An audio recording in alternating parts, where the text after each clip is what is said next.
Today's big guest is one of four friends who met at school in Wales, who started a band, and many albums and summer festivals later, the remaining members of the Manic Street Preachers are still going strong.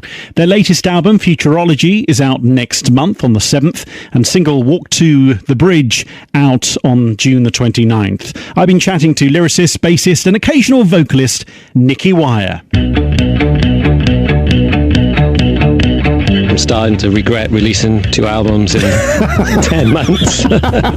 Driving slowly to the bridge with nothing left that we can give. Not just what goes into making it, it's all the other stuff that comes with it.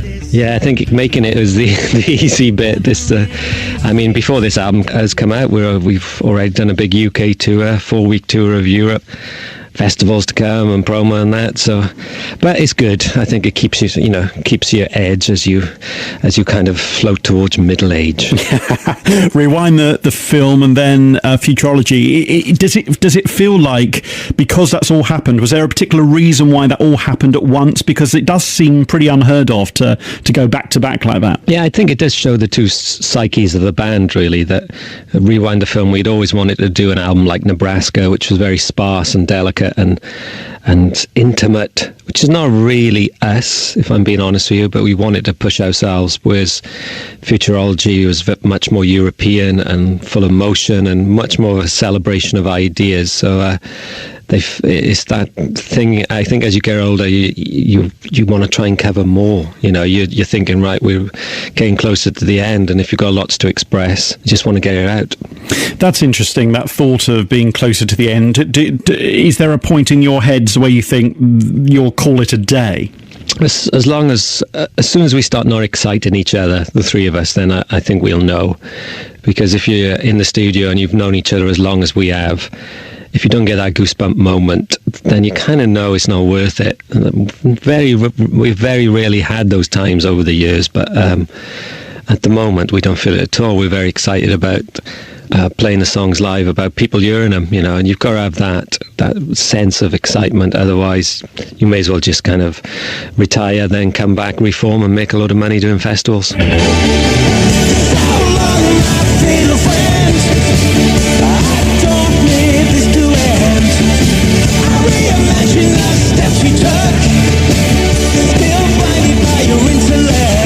But I know, Nicky, something that you've embraced a lot is the filmmaking part of the job these days, and that's become more and more important now. People want to see you guys, but they also want to see good videos, and it's a bit of a kind of, well, almost movie-like with the stuff that you guys do these days. It has, and as in all things, I think that it's making a connection with someone kinetically, like we have done with Kieran Evans, who won a BAFTA for Kelly and Victor, and it started off with Rewind the Film and Show Me the Wonder and Anthem, and you just talk to a director who shares the same sensibility as yourself and who can make stuff look like a film, like you said.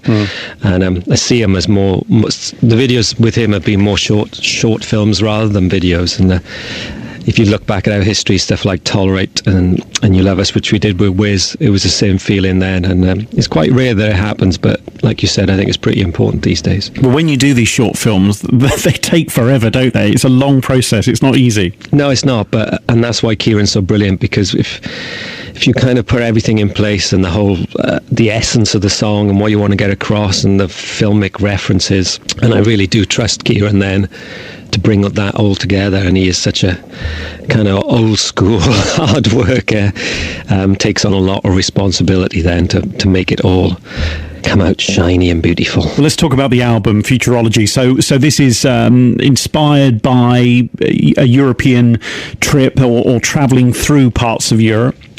Yeah, definitely with National Treasures, with the Lost Greatest Hits album, we did a huge tour right through the heart of Europe, from Antwerp all the way through to Berlin and Prague, and the idea of so many different languages and cultures, and yet they can be unified through art or music or ideas, stuff that kind of crosses through all the barriers of language, and just found that really like reconnecting, I guess, with some long lost friend, and the motion, the autobahns, the forests. It's just such a privilege for us really to to be able to do the travelling that we do and to play the music that we love.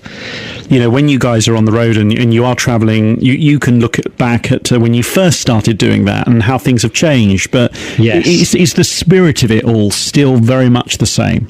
The spirit within us is, the idea of that point of inspiration, that all the stuff we love, we do like to pass on to our fans. You know, all the paintings we've seen, or the gigs we've watched, or the films we've watched, we do like to try and filter that through kind of Manic's vision and then pass that on, because a lot of our favourite bands did that for us, be it, the Clash or the Smiths or the Bunnymen or wherever, Guns N' Roses coming later and Public Enemy. It always felt like they were passing something on, and I'd like to think we've done the same over the last 20 odd years. Do you think the success of the group, not just down to obviously great music and good playing, but do you think the success is also down to the fact that there was a feeling with you? Bands that have feelings, that fans can feel something, often succeed and carry on. Yeah, I do. I think there's a deep-rooted connection.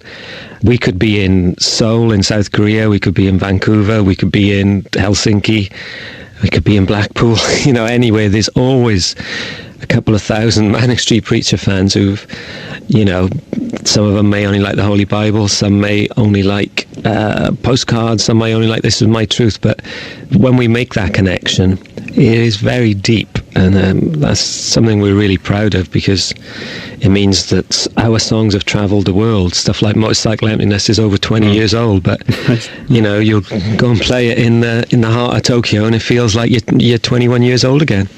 You ever almost looking back to the 16-year-old you thinking, how did this all happen? Where did this start? How come a bunch of friends at school have carried on doing this? Yeah, it is something of a miracle, especially, 4 kids from the same comprehensive in the middle of nowhere, really, in South Wales.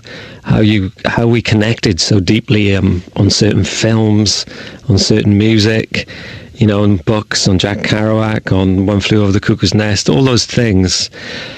How they all kind of percolated and how we kind of pushed on through that. I mean, the easiest thing to do is kind of give up and split up sometimes, because we could just reform and play the greatest hits around the world for the rest of our life, making quite good money. But I think the one thing that's kept us going is that mix of ideas and communication.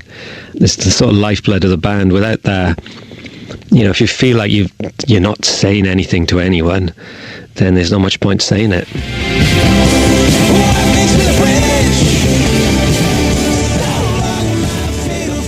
Nicky from the Manic Street Preachers.